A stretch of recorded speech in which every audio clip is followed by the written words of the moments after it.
So hello students, my name is Vaishnavi Gupta and today we are going to start the syllabus of class 10th science and आज हम start करेंगे chemistry portion के सबसे पहले chapter से। पर उससे पहले मैं आपको कुछ चीजें बता देना चाहती हूँ, जैसे कि किस चैप्टर का कितना कितना वेटेज है उसके बारे में। तो केमिस्ट्री का जो हमारा पोर्शन है वो लगभग 25 मार्क्स का है, लगभग 25 मार्क्स। उसके बाद है हमारा दूसरा portion world of living, this is also of 25 marks. इसमें बायो के आपके चैप्टर्स आते हैं, life process, control and coordination, उसके अलावा how do organisms reproduce and heredity, ये सारे इसमें आता है वर्ल्ड ऑफ लिविंग में। फिर केमिस्ट्री के जो आपके चैप्टर्स हैं उसमें आता है केमिकल रिएक्शन एंड इक्वेशन, उसके अलावा acid basis and salt, metals and non metals और कार्बन एंड इट्स कंपाउंड्स। फिर आपके पास तीसरा पोर्शन आता है नेचुरल फिनोमिना। नेचुरल फिनोमिना में आपके दो चैप्टर हैं, एक तो है लाइट और दूसरा है आपका human I and the colourful body, ये है 12 नंबर का। फिर आपके पास है बेटा क्या है अगला, आर एनवायरमेंट। आर एनवायरमेंट आता है आपका 5 नंबर का, बोर्ड्स में 5 नंबर का है। और लास्ट पोर्शन है effects of current. Effects of current, इसके अंदर दो चैप्टर आते हैं, कौन कौन से, electricity and magnetic effects of electric current. अब खुद देख लो कितने नंबर का, 17 नंबर का बैठेगा, कितने का बैठेगा, 13 नंबर का, है ना। 25 25 50 60 70 80, तो टोटल आपका पेपर जो है वो बन जाएगा कितने मार्क्स का, 80 मार्क्स का। ठीक है, तो ये तो वेटेज है, जिस वेटेज के हिसाब से आप लोगों को अपना एग्जाम देना है।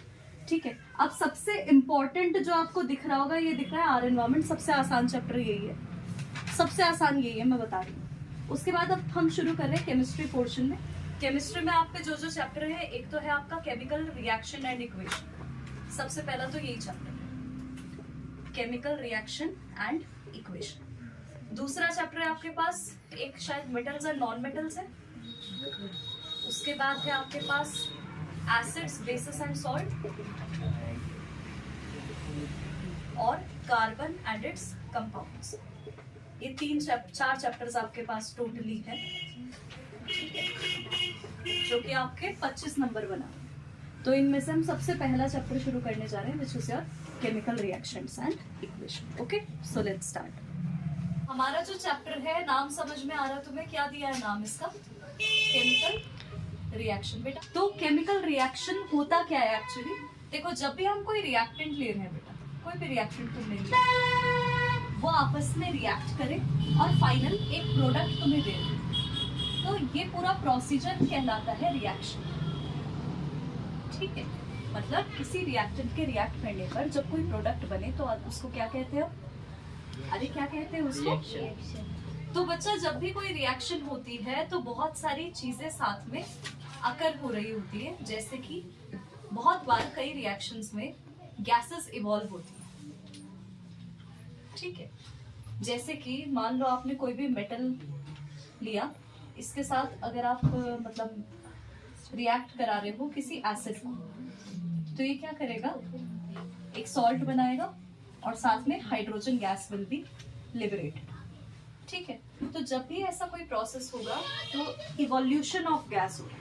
इवोल्यूशन ऑफ गैस को आप अपर वाले एरो से डिनोट करें। लेकिन कई बारी रिएक्शंस में क्या होता है बेटा, जैसे आपके पास सपोज यू हैव BaSO4 और साथ में आपने रिएक्ट कराया NaCl को। ओके, तो ये बनाएगा BaCl2 प्लस Na2SO4 का whole threads, right, Na2SO4 sorry Na2SO। तो इस रिएक्शन के अंदर यहाँ पर एक ये प्रोडक्ट जो बन रहा है ना, ये यहाँ प्रेसिपिटेट की तरह आ जाता है। प्रेसिपिटेट समझते हो, प्रेसिपिटेट का मतलब होता है कि कोई चीज रिएक्शन में अगर नीचे बच जाए उसे कहते हैं प्रेसिपिटेट। तो यहाँ पर क्या हो रहा है, BaSO4 और NaCl ने रिएक्ट करा, एक प्रेसिपिटेट बनाया, तो ये कंपाउंड रिएक्शन में नीचे बच जाता है। तो इसके लिए आप कैसा एरो बनाते हो, डाउनवर्ड्स एरो शो करते हो रिएक्शन के अंदर, राइट। क्लियर हो इतनी बात, तो यानी formation of precipitate is also a feature. अब एक चीज और है बेटा, चूना होता है ना, चूना, उसे अगर हम क्या करें, पानी के अंदर घोलें जब चूने को, तो वो क्या कर देता है, बहुत सारी हीट इवॉल्व करता है। तो बहुत सारे रिएक्शंस में evolution of heat is also a component, मतलब ये भी एक फीचर ही है। ये सब जो हम पढ़ रहे हैं, these are the characteristics of a reaction, characteristics हैं रिएक्शन। ओके, इसके अलावा बहुत सारी रिएक्शंस ऐसी भी होती हैं जिनके अंदर हीट एब्जॉर्ब की जाती है, यानी दे आर एंडोथर्मिक रिएक्शंस, मतलब ऐसी रिएक्शन जिनके अंदर हीट एब्जॉर्ब की जा रही है, दे आर एंडोथर्मिक, और जिनमें भी इवॉल्व होती है उसको हम कहते हैं exothermic reaction. Okay, is that clear to you? अब सुनना, ऐसा भी होता है बेटा बहुत बार कि स्टेट चेंज हो जाए। स्टेट चेंज होने का क्या मतलब है, कोई चीज सॉलिड में वो लिक्विड में कन्वर्ट हो जाए, लिक्विड में वो गैस में कन्वर्ट हो जाए, that is known as the change in state. तो बहुत सारी चीजें हैं, चेंज इन टेम्परेचर के अंदर ये दोनों आ गए, चेंज इन स्टेट होता है, उसके अलावा फॉर्मेशन ऑफ प्रेसिपिटेट होता है, इवोल्यूशन ऑफ गैस होता है, ये सारे हमारे इसके बहुत सारे फीचर्स हैं। क्लियर हुई इतनी बात? अब हम पढ़ने जा रहे हैं केमिकल इक्वेशन। तो देखो, जब भी किसी केमिकल रिएक्शन को तुम सिंबल्स की फॉर्म में रिप्रेजेंट करो, ठीक है, जैसे कि अब मेरे पास एक रिएक्शन थी, hydrogen plus oxygen gives H2, ठीक है। अब मैं इसको बैलेंस कर रही हूँ, बैलेंसिंग अभी आपको सिखाएंगे आगे। जब भी हमारे पास ऐसे कोई रिएक्शन है, हमने क्या करा, यहाँ पर हाइड्रोजन प्लस ऑक्सीजन ऐसे लिख सकते थे हम, वैसे hydrogen plus oxygen it gives water, but हमने ऐसे लिखने की बजाय इसके सिंबल्स का यूज कर। तो जब हम सिंबल्स का यूज करते हैं तो उस चीज को, यानी ये जो रिप्रेजेंटेशन है, इसे कहते हैं केमिकल इक्वेशन। क्या कहते हैं इसे? Chemical equation. अब देखो, जब भी केमिकल इक्वेशन लिखते हो तो ये दो टाइप की होती है बेटा, एक होती है अनबैलेंस्ड और एक होती है बैलेंस्ड। इनिशियली तुम कोई भी अगर केमिकल इक्वेशन लिख रहे हो, वो हमेशा अनबैलेंस्ड इक्वेशन ही होगी, हमेशा। जैसे कोई सी भी एक रिएक्शन में उठा लेती हूँ, KClO3 gives KCl plus O2, एक है मेरे पास रिएक्शन। अभी तुम देखो, इसके अंदर लेफ्ट पर K है एक, Cl भी है एक, और ऑक्सीजन कितने हैं यहाँ 3, यहाँ 2, इधर 3 इधर 2। तो अब देखो, यहाँ number of elements is not same, यानी कि ये रिएक्शन कहलाएगी अनबैलेंस्ड केमिकल इक्वेशन। लेकिन अगर मैं क्या कहूँ कि इसे बैलेंस करना चाह रही हूँ, तो मैं क्या करूंगी बेटा, सपोज मैं ऐसा लिख दूं। अब ध्यान से देखो, 2 KClO3 gives 2 KCl plus 3 O2। तो ये जो हमारे पास रिएक्शन है, इसमें आप ध्यान से देखो। अब मैंने क्या करा, यहाँ 2, 2 और 3 लगाया। कैसे लगाया मैं बताऊंगी। देखो, यहाँ कितने K हो गए, 2, यहाँ कितने K हो गए, 2, ठीक है। Cl देखो, यहाँ Cl 2 हो गए, यहाँ भी Cl 2, यहाँ O देखो 2 3s are 6, और यहाँ भी देखो 3 2s are 6। यानी दोनों तरफ जो नंबर ऑफ एलिमेंट्स है, यानी number of reactant elements in the reactant is equal to number of elements in the product, ये आपस में दोनों तरफ बराबर हो गया। अब ऐसा बराबर करने की जरूरत क्या है? देखो, एक लॉ होता है, law of conservation of mass, ये तुमने पढ़ा होगा। ये होता है, mass can neither be created nor be destroyed but can be transform from one form to another. यानी कि मास को आप एक फॉर्म से दूसरी फॉर्म में बदल सकते हो। तो यहाँ भी क्या हो रहा है, रिएक्टेंट से प्रोडक्ट बन रहा है, तो मास सिर्फ बदल रहा है, ना कि खत्म हो रहा है। तो इसलिए जितने एलिमेंट्स यहाँ है, जितना इनका वजन है, उतना ही राइट पे भी होना चाहिए। ये इसका कारण है केमिकल इक्वेशन को बैलेंस करने। अब केमिकल इक्वेशन को बैलेंस कैसे करते हैं, उसके हमारे पास एक तरीका जो आपके एनसीईआरटी में दिया है, हिट एंड ट्रायल मेथड। अभी पढ़ते हैं उसको। तो अब देखो बेटा, हिट एंड ट्रायल नाम से ही समझ में आ रहा है, तुक्का मारना है, ठीक है। हिट एंड ट्रायल मेथड है। इसमें क्या है, तुम्हारे पास सपोज कोई भी रिएक्शन दिया, जैसे मैं यहाँ लिख देती हूँ, Fe plus H2O gives Fe3O4 plus H2। ये हमारे पास एक केमिकल रिएक्शन दी है और हमसे कहा जा रहा है कि इसे बैलेंस करिए। ये अभी अनबैलेंस्ड है। पहले तो चेक करो अनबैलेंस्ड है भी या नहीं। देखो ध्यान से, Fe कितने हैं यहाँ, 1 और यहाँ है 3। तो यानी कि मैं इधर लिख लेती हूँ Fe, यहाँ लिखती हूँ रिएक्टेंट और इधर लिखती हूँ प्रोडक्ट। देखो एग्जाम में करते टाइम तुम्हें इतना लंबा प्रोसीजर अपनाने की जरूरत नहीं है, सिर्फ समझाने के लिए। देखो Fe के कितने मॉलिक्यूल है रिएक्टेंट में? केवल 1 और प्रोडक्ट में है 3। फिर देखो हाइड्रोजन के रिएक्टेंट में है 2 और प्रोडक्ट में भी है 2 और ऑक्सीजन है 1 और उधर है 4। तो क्लियरली समझ में आ रहा है कि हमें हाइड्रोजन के साथ तो ज्यादा कोई छेड़खानी करने की अभी जरूरत है नहीं। हमें या तो बैलेंस करना है आयरन को या करना है ऑक्सीजन। तो मैं सबसे पहले ऑक्सीजन से शुरू कर रही हूँ। देखो ऑक्सीजन से शुरू कर रही हूँ, मैं देख रही हूँ इधर 4 है इधर 1 है। तो अगर मैं यहाँ 4 मल्टीप्लाई कर दूं, यानी कि इस वाले में 4 लगा दूं, तो क्या ये बैलेंस हो सकता है? बिल्कुल हो सकता है। तो मैंने क्या करा, यहाँ पर लगा दिया 4H2। ठीक है, अब जब H2 को बदला तो रिएक्टेंट वाले इससे भी तो मल्टीप्लाई हो गया ये 4, यानी अब मुझे प्रोडक्ट में भी 4 से मल्टीप्लाई करना पड़ेगा हाइड्रोजन पे। तो ये हो गया 4। अब ध्यान से देखो, क्या ये भी 8 आ गया? ये आ गया, ये भी 8 आ गया, ये 4 आ गया, ये 4 आ गया, ये तो निपटा। अब बचा केवल और केवल Fe। अब Fe को बैलेंस करते टाइम यहाँ कितना है? 3, यहाँ 1, इधर 3 से मल्टीप्लाई कर दूंगा अगर रिएक्टेंट साइड, तो यार 3Fe आ गया। 3Fe plus 4H2O gives Fe3O4 plus 4H2। तो क्लियरली हो गई ये रिएक्शन बैलेंस, इसमें ज्यादा कुछ हमें करना नहीं चाहिए। बस इसी को कहते हैं हम हिट एंड ट्रायल मेथड। एक और देखो, इसी के तरीके से करते हैं एक और सॉल्व। आपको दिया है C6H12O6 plus O2 gives CO2 plus H2O, ये रिएक्शन। ठीक, अब फिर से क्या करो, कार्बन हाइड्रोजन ऑक्सीजन, इधर लिख लो रिएक्टेंट, इधर लिख लो प्रोडक्ट। ध्यान से देखना बिल्कुल, इधर कितने हैं कार्बन? 6, उधर कितने हैं? 1। फिर हाइड्रोजन है यहाँ 12, उधर है हाइड्रोजन 2। ऑक्सीजन यहाँ 6 प्लस 2 है बेटा, 6 ये 2 ये, और उधर देखो उधर कितने?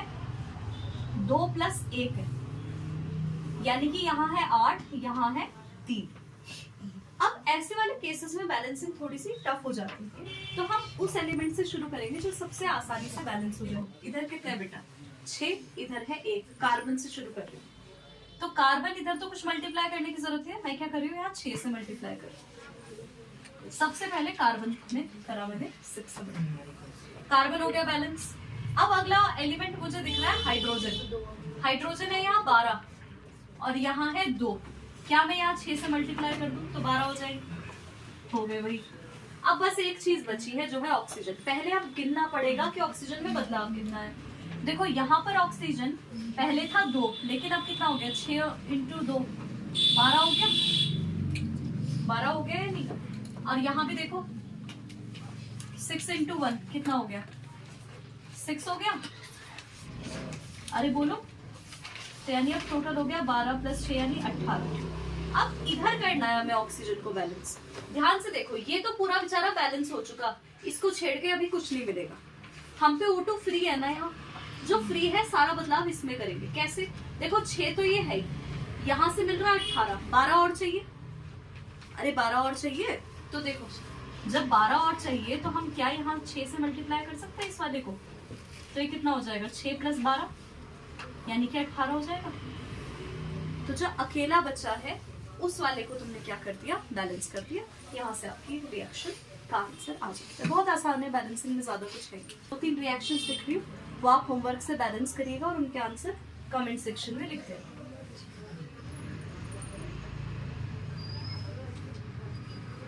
CO plus H2 gives CH3OH।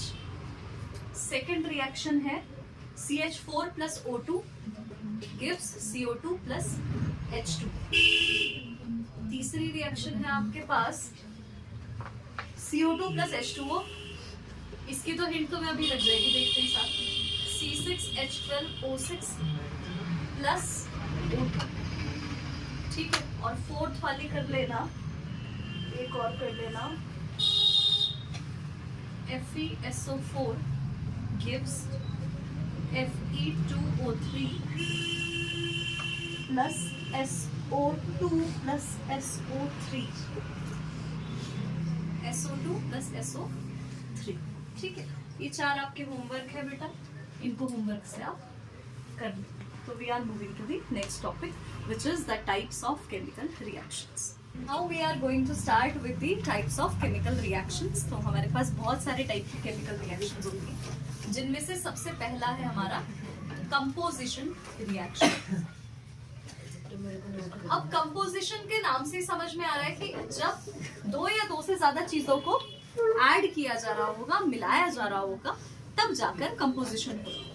ठीक है, तो फॉर एग्जांपल मेरे पास एक रिएक्शन है Mg plus O2 gives 2Mg, right. तो I have a reaction Mg plus O2 gives 2Mg.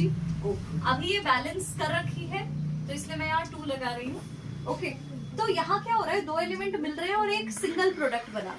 तो कभी भी आपसे कहा जाए कंपोजिशन रिएक्शन क्या है, when 2 or more reactants combine to form a single product.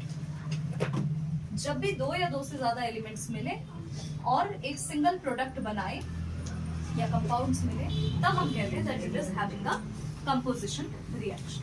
ठीक. दूसरे टाइप की रिएक्शन क्या होती है बच्चों, दैट इज डीकंपोजिशन रिएक्शन. ठीक है,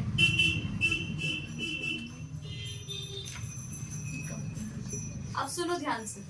कंपोजिशन रिएक्शन को हम कॉम्बिनेशन रिएक्शन भी कहते हैं. आपको ज्यादातर किताबों में कॉम्बिनेशन रिएक्शन ही मिलेगा. फिर डीकंपोजिशन के नाम से ही समझ में आ रहा है कि कुछ डिकम्पोज हो रहा है, कुछ टूट रहा है. तो डीकंपोजिशन रिएक्शन का एक एग्जांपल देती हूँ तुम्हें, या पहले चलो डेफिनेशन कर लो, थोड़ा जल्दी हो गया है ना. तो डीकंपोजिशन रिएक्शन की डेफिनेशन क्या है, when a compound breaks down into 2 or more components, then it is said to have decomposition reaction. यानी कि कंपाउंड जब एक से ज्यादा एलिमेंट्स में टूट रहा है, तो अब तब हम इसे क्या कहेंगे, डीकंपोजिशन रिएक्शन कहेंगे. अब डीकंपोजिशन भी बहुत सारे टाइप का होता है बेटा. एक होता है इलेक्ट्रोलिटिक डीकंपोजिशन. नाम से ही समझ में आ रहा है, जब इलेक्ट्रिसिटी पास करोगे तब जाकर जो डिकम्पोजिशन होगा वो होगा इलेक्ट्रोलिटिक डिकम्पोजिशन. दूसरा होता है फोटोलिटिक डिकम्पोजिशन. फोटोलिटिक मतलब जब धूप दिखाओगे यानी सनलाइट मिलेगी तब होने वाला डिकम्पोजिशन कहलाता है फोटोलिटिक डिकम्पोजिशन. और तीसरा है थर्मल डिकम्पोजिशन. थर्मल डिकम्पोजिशन यानी जब आप किस चीज को हीट कर रहे हो. ओके, तो इसमें इलेक्ट्रिसिटी पास हो रही है, इसमें सनलाइट दी जा रही है एंड इसके अंदर हीट दी जा रही है. तो 3 टाइप के डिकम्पोजिशन हमारे पास होते हैं. ओके, तो हम इनके एक एक एग्जांपल कर लेते हैं. सबसे पहले इलेक्ट्रिसिटी वाले का एग्जांपल है 2Al2O3.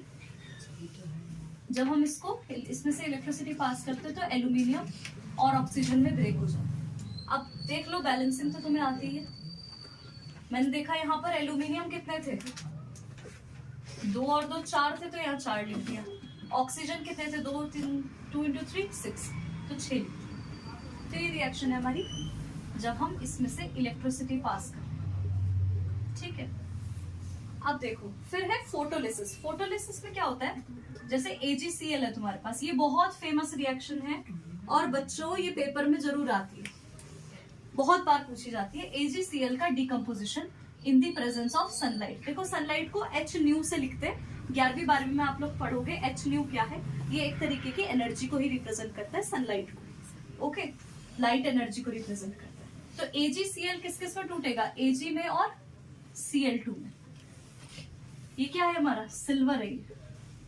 तो सिल्वर बनता है उसमें, साथ में क्लोरीन गैसेस लिबरेटेड. ये फोटोलिसिस है. ऐसे AgBr की भी है, और ये आपकी ब्लैक एंड व्हाइट फोटोग्राफी में यूज होती है रिएक्शन. ये बोर्ड का आया हुआ सवाल है एक बार पहले. फिर तीसरा है पे थर्मल डिकम्पोजिशन.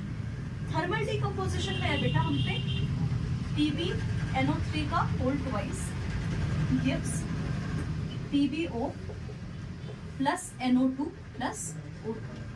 बैलेंस आप कर लेना, इसे आराम से हो रहा है ये बैलेंस. यहाँ 6 है तो यहाँ 3. ठीक है, बैलेंसिंग चेक कर लीजिए. इधर Pb 2, इधर O कितने हैं, O बैलेंस थे क्या, 2 और कितने हो गए, O गड़बड़ हो गया है ना, यहाँ 2 आना चाहिए. अब ठीक हो गए, 6 हो गए और N भी हमारे बैलेंस। अब ध्यान से देखो, इसके अंदर हम हीट दे रहे हैं सिस्टम को, तो यहाँ ट्राइंगल बनाते हैं, डेल्टा। ट्राइंगल या डेल्टा रिप्रेजेंट करता है कि हमने सिस्टम के अंदर हीट दी है। ओके, तो ये हमारा सेकेंड टाइप था। तो पहला आपने पढ़ा कॉम्बिनेशन रिएक्शन। कॉम्बिनेशन रिएक्शन मतलब एक से ज्यादा प्रोडक्ट जब मिल जाए। डीकम्पोजिशन रिएक्शन यानी कि जब एक सिंगल प्रोडक्ट कई सारे हिस्सों में टूट जाए। ओके, अब आगे बढ़ते हैं।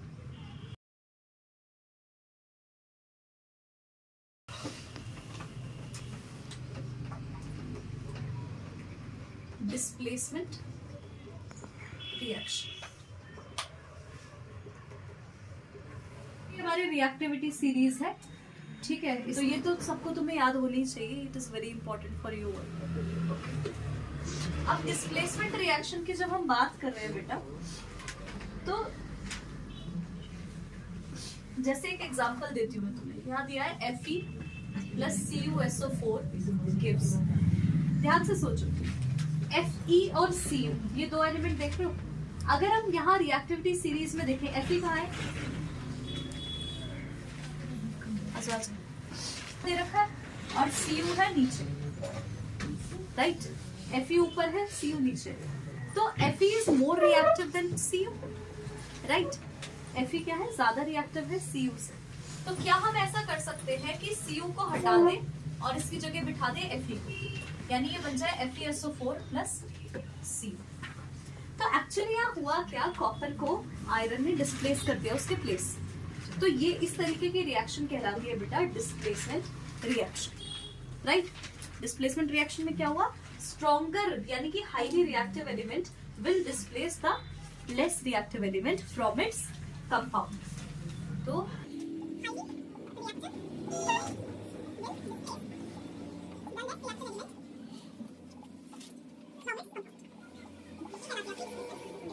अब अगर एक ही बार डिस्प्लेसमेंट है वो तो चलो ठीक है, सिंगल डिस्प्लेसमेंट भी कहते हैं इसको। एक हमारे पास होता है डबल डिस्प्लेसमेंट। डबल डिस्प्लेसमेंट की रिएक्शन आप ऐसा समझिए, जैसे HCl दिया मैंने और साथ में NaOH दिया, ठीक है। जब मैं इन्हें रिएक्ट करा रही हूं तो क्या होगा बेटा, Na और H ये दोनों पॉजिटिव आयंस है इस रिएक्शन के, और Cl और OH ये दोनों इस रिएक्शन के नेगेटिव आयंस। तो ये क्या करेंगे, आपस में एक्सचेंज कर देंगे अपने आयंस का। जैसे इसका पॉजिटिव आयन इसके पास चला जाएगा और इसका नेगेटिव पॉजिटिव आयन इसके पास। तो जब ये एक्सचेंज होगा तो प्रोडक्ट बनेगा NaCl प्लस H2। ओके, तो NaCl जो है यहाँ पर प्रोडक्ट आपका फाइनल में बना, विच इज अ सॉल्ट, और ये बन गया वाटर। तो जब दो एलिमेंट एक दूसरे को अपनी प्लेस से डिस्प्लेस करें यानी कि हटाए, तब डबल डिस्प्लेसमेंट रिएक्शन कहलाती है, ठीक है। यानी कि दोनों ही कंपाउंड में थे और दोनों ने एक दूसरे को रिप्लेस किया, ठीक। एक और एग्जांपल है तुम्हारे पास, BaSO4 plus NaCl gives BaCl2 plus Na2SO4। यहाँ पर भी सॉल्ट बन रहा है साथ में। तो इन रिएक्शंस का एक और नाम रखा गया है, which is your precipitation reaction, ठीक है। अच्छा, ये जो रिएक्शन है पर्टिकुलरली, ये पर्टिकुलर रिएक्शन जिसमें एसिड और बेस को रिएक्ट करा है बेटा, ये एक एसिड है, ठीक है, और ये है बेस। जब आप एसिड और बेस को रिएक्ट कराते हो तो सॉल्ट प्लस वाटर बनता है, राइट। तो इसको हम न्यूट्रलाइजेशन रिएक्शन भी कहते हैं, इस particular reaction, okay, neutralization reaction है। और प्रेसिपिटेशन रिएक्शन में क्या है, जैसे हम मान लो ये BaCl2 जो है रिएक्शन में बच गया तो ये बन गया प्रेसिपिटेट, तो प्रेसिपिटेशन रिएक्शन भी ये कहलाती है। तो डबल डिस्प्लेसमेंट रिएक्शन के ही और नाम है, एक तरीके से आप ऐसा कह सकते हैं, ठीक है। क्लियर हुई थी बात। ये तो हमारे 4 टाइप नॉर्मल वाले हुए। अब 5वां जो हम टाइप करेंगे वो है आपका oxidation and reduction reaction, okay.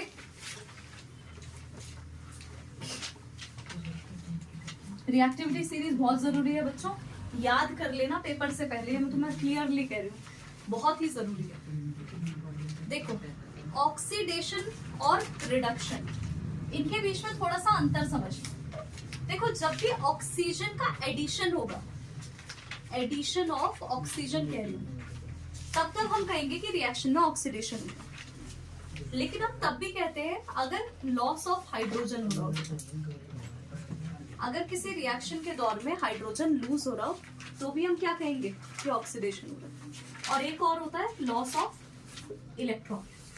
Loss of electron के केस में भी क्या कहेंगे, क्या कहेंगे, ऑक्सीडेशन। अब इसी से उल्टा हो गया सब कुछ। देखो अगर रिमूवल ऑफ ऑक्सीजन है तो हम कहेंगे रिडक्शन है, अगर एडिशन ऑफ हाइड्रोजन है तो भी हम कहेंगे रिडक्शन है, और अगर गेन ऑफ इलेक्ट्रॉन है तो भी हम कहेंगे कि रिडक्शन है। ये अंतर तीन जरूर याद रखना। अब कोई सी भी तुम्हारे पास रिएक्शन हो तुम आराम से उसको सॉल्व कर सकते हो। जैसे मैं तुम्हें एक उदाहरण दे रही हूँ, एग्जांपल दे रही हूँ, CuO plus H2 gives Cu plus H2O। देखो बच्चों, CuO plus H2 gives Cu plus H2O, ये रिएक्शन है। ध्यान से देखो, जो CuO था इसके पास ऑक्सीजन था, इसने अपना ऑक्सीजन दान कर दिया, दे दिया अपना ऑक्सीजन। किसे दिया अपना ऑक्सीजन, किसे दिया इसने अपना ऑक्सीजन, हाइड्रोजन को। तो खुद क्या बन गया, विदाउट ऑक्सीजन रह गया खुद। और हाइड्रोजन ने इलेक्ट्रॉन, वो हाइड्रोजन ने क्या करा, ऑक्सीजन को गेन करा। तो देखो इसने क्या करा, गेन करा है किसका, ऑक्सीजन का। या मैं कह देती हूँ, गेन में समझ नहीं आ रहा तो addition of oxygen. And CuO से हुआ है रिमूवल ऑफ ऑक्सीजन, राइट। तो यानी रिमूवल ऑफ ऑक्सीजन हुआ तो यहाँ रिडक्शन हुआ, नहीं आया, आ गया। और यहाँ देखो एडिशन ऑफ ऑक्सीजन हुआ यानी ऑक्सीडेशन का प्रोसेस हुआ। तो जो ऑक्सीडेशन है और रिडक्शन है they are always simultaneous. Simultaneous होने का मतलब है कि दोनों साथ साथ होते हैं, जुड़वा भाई है, दोनों साथ साथ होंगे हमेशा। तो ये जो पूरा प्रोसीजर है इसको इकट्ठे में हम कहते हैं रिडक्शन ऑक्सीडेशन रिएक्शन, यानी कि रिडॉक्स रिएक्शन। ठीक है, अब एक इंपॉर्टेंट टर्म जिससे बोर्ड में पक्की बात है सवाल आएगा ही आएगा, पक्की बात बोल रही हूं मैं। एक होता है आपका ऑक्सीडाइजिंग एजेंट और एक होता है रिड्यूसिंग एजेंट। ये क्लियर होना बहुत जरूरी है बच्चों। देखो ऑक्सीडाइजिंग एजेंट कौन है, जो रिएक्शन में ऑक्सीजन दे रहा है। अब इस रिएक्शन में ऑक्सीजन देने वाला कौन है, CuO। तो ये हुआ ऑक्सीडाइजिंग एजेंट। ध्यान रखना तुम्हें सिर्फ लेफ्ट साइड देखना है, तुम्हें रिएक्टेंट देखना है, प्रोडक्ट नहीं देखते इसमें, सिर्फ रिएक्टेंट से ऑब्जर्व करो। ऑक्सीजन दे कौन रहा है, CuO। तो ये हो गया ऑक्सीडाइजिंग एजेंट। और ऑक्सीजन को गेन कौन कर रहा है बेटा, हाइड्रोजन H2, यानी ये हो गया रिड्यूसिंग एजेंट। ठीक है, तो ये हमारी प्रोसीजर है, ये पूरा का पूरा आपका रिएक्शन है, रिडॉक्स रिएक्शन। एनसीईआरटी में अलग वीडियो में तुम्हें सॉल्व करवाऊंगी, ठीक है, तो वो अलग वीडियो में सॉल्व करवाएंगे आपको। फिलहाल हम कंटिन्यू करते हैं अपने नेक्स्ट टॉपिक के साथ, विच इज कोरोजन। देखो ये टॉपिक वैसे तो एक बार और आना है आगे सिलेबस में, जब आप पढ़ोगे next metals and non metals, वहां पे आएगा, बट फिलहाल समझ लो। देखो कोरोजन का मतलब क्या है, जब भी हमारे पास कोई मेटल है और मेटल के साथ में ऑक्सीजन, मॉइस्चर, ये सब चीजें आपस में रिएक्शन करें और मेटल के ऊपर एक अलग सी लेयर चढ़ा दें। जैसे अगर मैं तुम्हें बताऊं, आपने नोटिस करा होगा आयरन की जो भी चीजें होती है ना, उनके आसपास में एक कोटिंग सी चढ़ जाती है कुछ समय के बाद, ब्राउन ब्राउन सी, फ्लेकी सी, ऑरेंज सी, जिसे आप क्या कहते हो, जंक, है ना, रस्ट। तो वो जो रस्ट होता है उसका फॉर्मूला होता है बकायदा एक Fe2O3.XH2। तो एक्चुअली हुआ क्या, वो मेटल कोरोड हो गया और उस कोरोजन का ही एक स्पेशल टाइप है रस्टिंग। तो यहाँ पर जैसे Fe2O3 था, इसने रिएक्शन करी वाटर के साथ और ऑक्सीजन के साथ, बल्कि Fe2O3 ने Fe ने रिएक्शन करी इनके साथ, तब इसने बनाया Fe2O3.XH2O, क्योंकि H2O के X मॉलिक्यूल्स के साथ ये कंबाइन हो रहा होता है। ठीक है, ऐसी एक रिएक्शन होती है। अब ये सिर्फ और सिर्फ ये तो हमारे किसके लिए है बेटा, आयरन के लिए। ऐसे और भी बहुत सारे हैं, जैसे एल्यूमिनियम, पता है आपको, एल्यूमिनियम जब ऑक्सीजन के साथ रिएक्ट करता है तो ये बनाता है Al2O3। ठीक है, Al2O3 क्या है actually, it is aluminium oxide. तुमने देखा होगा जब शुरू शुरू में एल्यूमिनियम के बर्तन आते हैं ना घर में, तो वो बिल्कुल चमचमाते हुए होते हैं, शाइनी होते हैं, लेकिन कुछ टाइम तक यूज करने के बाद दे बिकम डल, धुंधले से हो जाते हैं। ऐसा इसलिए होता है क्योंकि उनके ऊपर एल्यूमिनियम ऑक्साइड की कोटिंग बन जाती है। ठीक है, अब एल्यूमिनियम ऑक्साइड की कोटिंग बनने की वजह से अब ये होती है बहुत कम रिएक्टिव, लीस्ट रिएक्टिव होती है। तो इसलिए आपने देखा होगा कि जो आप खाना कैरी करते हो अपने स्कूल्स में या जहां पर भी, तो उसको हम ना एल्यूमिनियम फॉइल में रैप कर लेते हैं। ऐसा इसलिए करते हैं क्योंकि बहुत कम रिएक्टिव है बेटा। एक तो हीट इसके अंदर ट्रैप्ड रहती है, ठीक है, दूसरा बहुत कम रिएक्टिव होने के कारण हम इसे यूज कर सकते हैं। कम रिएक्टिव क्या है? एल्यूमिनियम ऑक्साइड की वो लेयर जो उस एल्यूमिनियम शीट के आसपास अपने आप फॉर्म हो गई होगी। क्लियर हुई बात? ऐसे ही आप सिल्वर में आपने देखा होगा, सिल्वर किस कलर का हो जाता है? Silver becomes grey after corrosion. तो ये बहुत सारी ऐसी हमारे पास रिएक्शंस हैं जिनमें हम कोरोजन को ऑब्जर्व कर सकते हैं। अब कोरोजन या रस्टिंग से बचने के क्या क्या तरीके हैं? तो मिनिमाइज करने के तरीके हैं बेटा, एक तो है पेंटिंग, पेंट कर दो, जैसे गेट्स पे पेंट कर देते हैं तो रस्टिंग तब नहीं होती। दूसरा होता है हमारा इलेक्ट्रोप्लेटिंग। इलेक्ट्रोप्लेटिंग में क्या किया जाता है बेटा? एक कम रिएक्टिव मेटल को, जैसे मैंने लिया आयरन, आयरन से कम रिएक्टिव ले लिया जिंक, और जिंक की पूरे की कोटिंग कर दी मैंने किसके आसपास में? आयरन के बार्स के आसपास में, या आयरन जो भी मुझे कवर करना है। इलेक्ट्रोलिसिस के द्वारा मैंने ये कोटिंग की है, by the process of electrolysis मैंने इसके ऊपर कोटिंग की, इसलिए कहलाती है इलेक्ट्रोप्लेटिंग। ठीक है, एक तरीका है ऑयलिंग या ग्रीजिंग। ऑयल या ग्रीस लगा दो तो वो भी एक प्रोटेक्टिव लेयर बना देगा उस सब्सटेंस के आसपास और वो कोरोड नहीं होगी। And last is galvanisation. Galvanisation में पता है क्या किया जाता है? गैल्वेनाइजेशन में ऐसा होता है बेटा कि एक किसी भी ऑब्जेक्ट के ऊपर, मतलब उसको किसी और मेटल में डिप कर दिया जाता है। जैसे कोई भी मेटल है उसको दूसरे मेटल में उसके सॉल्यूशन में डिप कर दिया, ठीक है, जिसके कारण उसकी पूरी लेयर उसके बाहर बन गई, तो that is known as galvanization. ठीक है, तो ये हमारे पास कुछ टॉपिक्स थे। रेंसिडिटी तो रिमूव हो गया है सिलेबस से, पहले हुआ करता था। तो this was all about your chapter. मुझे लगता है थोड़ा बहुत आपको समझ में आ गया होगा, जो नहीं समझ में आ गया वो कमेंट्स में बता देना। बाकी अब मिलेंगे नेक्स्ट वीडियो में।